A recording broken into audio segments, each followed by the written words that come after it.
इसी क्रम में मैं डॉक्टर विभा ठाकुर को अभी आमंत्रित करूंगा कि वो अपने विचार ऑनलाइन शिक्षण चुनौतियों पर रखे। Doctor Vibha Thakur assistant professor हैं Kalindi college, university of Delhi में। मैं आमंत्रित करता हूं डॉक्टर विभा ठाकुर को वो आए और अपने विचार रखें। डॉक्टर विभा ठाकुर। सादा नमस्कार। मुझे लग रहा है कि आवाज पहुंच रही होगी। हाँ, आ रही है मैडम, आ रही है, आवाज आ रही है। धन्यवाद। सबसे बड़ा व्यवधान तो ये तकनीकी समस्या है शिक्षण की चुनौतियों में, जहाँ मैं फेस कर लिया मैंने पहले ही। तो शिक्षण की ऑनलाइन शिक्षण की चुनौतियां, लाभ तो बहुत है, ये मुझे भी पता है, हम सब जानते हैं, लेकिन लाभ से ज्यादा अगर हम चुनौतियों पर काम कर लें एक बार, तो शायद हम अपने उद्देश्य में कामयाब हो पाए। तो मैं इसी के साथ अपने विचार आपके साथ साझा करने जा रही हूँ कि हमने इन संकट काल में बहुत से नवाचार हम कर रहे हैं, और इन नवाचारों में सबसे ज्यादा जो क्षेत्र उभर के आया है वो शिक्षा का है। और शिक्षा के क्षेत्र ने एक लंबा सफर तय किया है। कह सकते हैं कि गुरुकुल व्यवस्था से लेकर स्कूली व्यवस्था में और स्कूल में नव तकनीकों के साथ स्मार्ट बोर्ड, लेजर और यानी कितनी सारी व्यवस्थाओं के साथ हमने एक शिक्षा के क्षेत्र को नई चीजें दी। लेकिन प्रश्न ये उठता है, क्या इन नई तकनीकों के साथ जो हम आगे बढ़ रहे हैं, तो क्या हम इन तकनीकों को भारत के कोने कोने तक पहुंचा सके हैं? तो इस पर हमें विचार करना चाहिए, क्योंकि अभी हम पहले वाली व्यवस्था को ही पूरी तरह से लागू नहीं कर सके थे। तो ये दूसरी वैकल्पिक व्यवस्था कितना कामयाब हो पाएगी और इसमें कौन सी चुनौतियां हैं, इस पर हमें थोड़ा काम कर लेना चाहिए। सोचने की बात है कि 2015 से ये डिजिटल इंडिया की इस प्रोजेक्ट की डिजिटल होने की प्रोजेक्ट की शुरुआत की गई, और आज 5 वर्ष बाद हम इसकी उपयोगिता को समझ रहे हैं और हम सब इस पर काम कर रहे हैं। आज लगभग इस कोरोना संकट में लगभग 25 करोड़ स्कूली बच्चे और 8 करोड़ के आसपास उच्च शिक्षा से जुड़े बच्चे इससे जुड़ रहे हैं। लेकिन ये व्यवस्था क्या हर बच्चे तक पहुंच पा रही है? इसको हमें सोचना होगा। जो इसमें मेरी व्यवहारिक समस्या मुझे आ रही है एक टीचर के नाते, वो मैं आप सबके साथ साझा करना चाहती हूँ। मैं हिंदी ऑनर्स की छात्राओं को पढ़ाती हूँ दिल्ली विश्वविद्यालय में। दिल्ली जो हमारे देश का केंद्र है, जहाँ सारी सुविधाएं सबको सहजता से उपलब्ध है, लेकिन बावजूद मेरी कक्षा में कम से कम 8 से 12 बच्चे जो है इस ऑनलाइन से मुझसे जुड़ नहीं पाते। तो समस्या पूछने पर पता लगा कि उनके घर में एंड्रॉइड फोन नहीं है। अगर एंड्रॉइड फोन है तो पिता या भैया के पास है, या अगर है तो इंटरनेट की सुविधा नहीं है। इंटरनेट है तो एक क्लास में डाटा खत्म हो जाता है। ऐसी बहुत सारी समस्या है जो भारी समस्या है, जिसको हम नजरअंदाज कर ऑनलाइन शिक्षण की ओर आगे बढ़ रहे हैं। तो हमें इस पर विचार करना चाहिए। मैं मानती हूँ कि एक बहुत क्रांतिकारी परिवर्तन इस ऑनलाइन शिक्षा से आएगा, लेकिन बहुत सी चुनौतियां हैं जिसको हमें ध्यान रखना चाहिए। इसी के अंतर्गत सबसे पहले तो यही भी आएगा कि वर्चुअल क्लासरूम में हम अनुशासन कैसे बनाएं।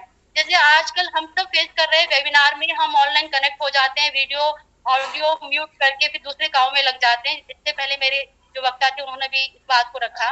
अनुशासन इस व्यवस्था पे बना पा रहे हैं, तो ये भी हमें सोचना होगा। दूसरा, ये खराब इंटरनेट कनेक्टिविटी या और भी बहुत सी तकनीकें जो जिनसे हम अभी सहज नहीं हो पाए हैं, वो भी शायद चुनौती होगी। इसके कारण जो बहुत से प्रैक्टिकल वर्क है वो पता नहीं इस पे कितने कामयाब हो पाएंगे। भारत जी आ रही है? हेलो हेलो जी ma'am, you are audible ma'am, continue. ठीक है। और बहुत सी ऐसी चुनौतियों की मैं बात करना चाहती हूँ। ग्रामीण क्षेत्रों की खासकर बात करती हूँ, जहाँ पर ई शिक्षा एक बहुत बड़ी बाधा है, और इतनी सारी चुनौतियों के साथ क्या हम सर्व शिक्षा अभियान को कामयाब कर पाएंगे? वैसे ही हम बहुत पिछड़े हुए थे शिक्षा के क्षेत्र में। ऐसा तो नहीं है कि ऑनलाइन से बहुत से बच्चे वंचित रह जाए, इस प्लेटफॉर्म पे वो जुड़ ही ना पाए। ये भी हमें सोचना पड़ेगा। और इसके बहुत से पहलू हैं जिसमें एक स्वास्थ्य का पहलू भी आता है कि स्वास्थ्य की दृष्टि से माना गया है कि बच्चों को स्क्रीन टाइम कम से कम अपना रखना चाहिए। लेकिन अगर हम ऑनलाइन शिक्षा शुरू करने जा रहे हैं तो ये छोटे बच्चे जो इस माध्यम से जुड़ रहे हैं तो कहीं उनका स्वास्थ्य प्रभावित तो नहीं होगा, क्योंकि लगातार 4-5 घंटे के ऑनलाइन क्लास के बाद असाइनमेंट, मतलब उनका पूरा दिन इसी काम में निकल जाता है, तो उनकी अन्य गतिविधियों के लिए उनके पास समय है या नहीं, ये भी हमें देखना पड़ेगा। तो मुझे लगता है कि चाहे वो स्कूली शिक्षा हो, चाहे वो विश्वविद्यालय स्तर की शिक्षा हो, वहां पर हमें विस्तृत दिशा निर्देश की आवश्यकता है और तभी हम इस तकनीक में प्रवेश करें दिशा निर्देशों के साथ, तो शायद हम इसके उद्देश्य को प्राप्त कर सकेंगे। एक और चीज मुझे लगता है कि इस तकनीक पर वो गुरु शिष्य वाली परंपरा कहीं वो तो नहीं खत्म होने वाली है, क्योंकि मशीन के बीच एक माध्यम के रूप में जब हम संपर्क साध रहे हैं तो वो प्रत्यक्ष रूप से हम नहीं जुड़ पा रहे हैं। बीच में एक मशीन है जो हमें आत्म अनुशासन से कहीं ना कहीं थोड़ा सा फ्री कर देती है। तो यहाँ पर वो जो एक संबंध था आंखों के सामने गुरु और शिष्य वाले की, आप एक बच्चे के मन को पढ़ पा रहे थे, उनकी आंखों को समझ पा रहे थे, तो कहीं ये यहाँ पर छूट तो नहीं जाएगी, ये भी एक हमें सोचना चाहिए। और भी बहुत सी चीजें हैं जैसे मुझे इसमें सबसे बड़ी समस्या आती है लिंग भेद की जो समस्या हमारे देश में है, कहीं यहाँ पर बड़े रूप में तो उभर के नहीं आएगी, क्योंकि लड़कियां जब घर में बैठेंगी, इससे पहले भी अभी बात हो रही थी कि जब हम घर में बैठते हैं तो हम पूरा अपना ध्यान आत्म केंद्रित अपने आप को उस चीज पर नहीं कर पाते, क्योंकि बहुत सारे अन्य कामों से हम जुड़ जाते हैं। तो एक स्त्री, एक टीचर और एक इस लिंग भेद की समस्या को महसूस कर सकती हूँ कि घर में हमें लगता है घरेलू कामों की उपयोगिता पहले, इन कामों के बाद में है, क्योंकि यहाँ पे छूट ये भी मिल रही है कि आप इस चीजों को बाद में भी पढ़ सकते हैं। तो शायद वहां पर वो जो कंटिन्यूएशन है, जो चीजों के साथ जुड़ने की जो प्रक्रिया है, शायद यहाँ पर लिंग भेद की एक समस्या आएगी। बालिकाओं के साथ एक तो समस्या आएगी कि वो इन माध्यमों को अवेल ही नहीं कर पाएंगी। मैं इसमें आपको बता दूं कि मैं निम्न वर्ग की बात कर रही हूँ, उच्च मध्यम वर्ग शायद इसको अफोर्ड कर पाए, इससे जुड़ पाए, लेकिन वो बच्चियां जो निम्न परिवारों से आती हैं तो क्या वो इस पर जुड़ पाएंगी, जहाँ ये समस्या है कि घर में एक ही एंड्रॉइड है, एक ही फोन है, डाटा लिमिटेड है, तो क्या उनको शिक्षा के लिए ये उपलब्धता होगी, ये भी हमें सोचना होगा। और इसकी समस्या मैं चूंकि लड़कियों को ही पढ़ाती हूँ तो उनके साथ मुझे इस तरह की समस्याओं से जूझना पड़ रहा है। वो मुझे बताती हैं कि घर में अभी घर का काम का टाइम था मैडम, इसलिए मैंने आपकी क्लास नहीं ली, या एंड्रॉइड भैया के पास था, वो गेम खेल रहा था मैडम, इसलिए मुझे नहीं दिया। ऐसी बहुत सारी चुनौतियां हैं जो इस प्लेटफॉर्म पे हमें देखने को मिलेंगी। इसके साथ साथ मैं ये भी मानती हूँ कि इस ऑनलाइन ने एक हमें चिराग दिया है जो जिसको हम जब चाहे अपने मन हिसाब से इस्तेमाल कर सकते हैं, एक जादू ही चढ़ी है। लेकिन इसके साथ बहुत सारी चुनौतियां भी हैं जिनको हमें दूर करना होगा, अन्यथा इसका जो उद्देश्य है वो शायद खत्म हो जाएगा।